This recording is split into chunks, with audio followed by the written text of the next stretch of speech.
मैना धन्या कला का जो चरण लगा वो श्रेष्ठता नहीं दिया। जो अधोगति में चले जाते हैं, अचानक जिनके प्राण छूट जाते हैं, उनके लिए ये कथा कर रही। पितरों की 3 बेटियां, तीनों से गलती हो गई। आप शिव मंदिर में जाएं, कोई गलती ना हो, जल चढ़ाएं, मना नहीं, छींटा ना लगे, धीरे धीरे चढ़ाइए। और एक बात अच्छे से ध्यान में रखिएगा, शिव मंदिर से जब भी वापिस आए, जल चढ़ाकर अपना फर्ज पूरा अदा कर कर। फर्ज से मतलब जब शिव मंदिर से वापिस आए, जो पत्ती, बेलपत्री, फूल शिव जी पे चढ़े थे वो नीचे शिवलिंग पे से नीचे गिर गए हों। एक शिवलिंग रखा है, लाना मिट्टी वाला, लाइए जरा उठा के। अब छत्तीसगढ़ में कथा चल रही, थोड़ा ध्यान से सुन लोगे एकांतेश्वर शिवलिंग का पूरा वृत्तांत। तो आप लोग जो पशुपति व्रत कर रहे हो या कोई भी उपास करते हो, कई लोग कहते हैं हमने करा नहीं हुआ। क्यों नहीं हुआ? उसमें हमारी गलतियों को हमें छाट। ये देखिए,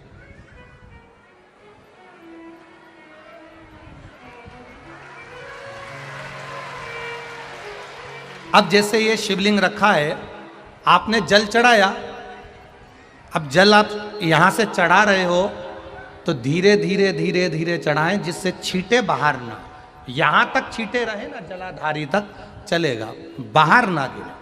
और एक बात का स्मरण रहे,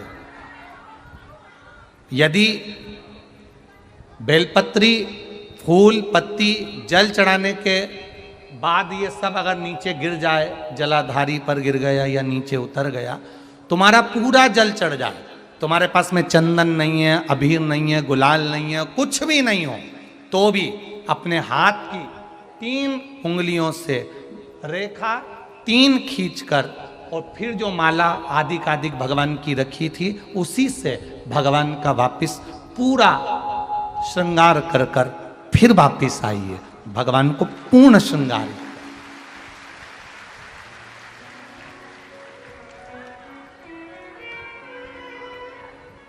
भगवान का पूर्ण श्रृंगार कर कर आइए। कई लोग जल चढ़ाने के बाद में भगवान का जो फूल पत्ती नीचे रखी रहती है, आप, हम ये नहीं कह रहे कि आप अपने घर से लेकर जाओ, आपके पास में कुछ नहीं, 1 लोटा जल चढ़ाओ, जल चढ़ाया, जो फूल पत्ती नीचे रखी हुई है उसी को उठाकर, उसको रखकर उसी फूल से भगवान का खूब सुंदर श्रृंगार भगवान का कर कर फिर आइए।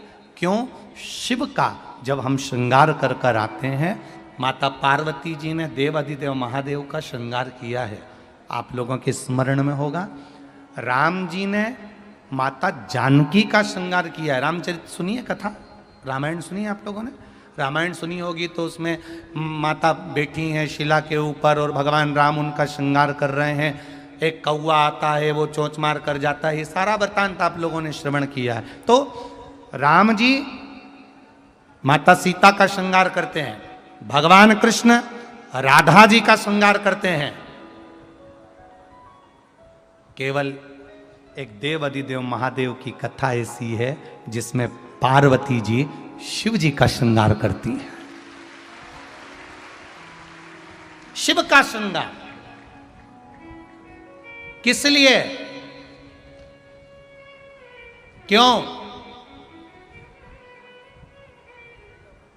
कहा जल चढ़ाने के बाद वहीं पर पड़ी हुई पत्ती से, फूल से, जो चढ़े हुए फूल हैं, चढ़ी हुई पत्ती है, चढ़ा हुआ निर्माल्य है, जो भी शिव जी का है, उसी को धोकर वापिस भगवान का श्रृंगार कर कर आना चाहिए। किस लिए? कि हे भोलेनाथ, जब मैं इस संसार सागर से जाऊं, अखंड सुहाग लेकर पूरी श्रृंगार कर कर इस धाम से जाऊं, ऐसी कृपा बना। जो पढ़ाओ, जो पढ़ाओ, चंदन नहीं है, हाथ से चंदन का स्मरण होना चाहिए।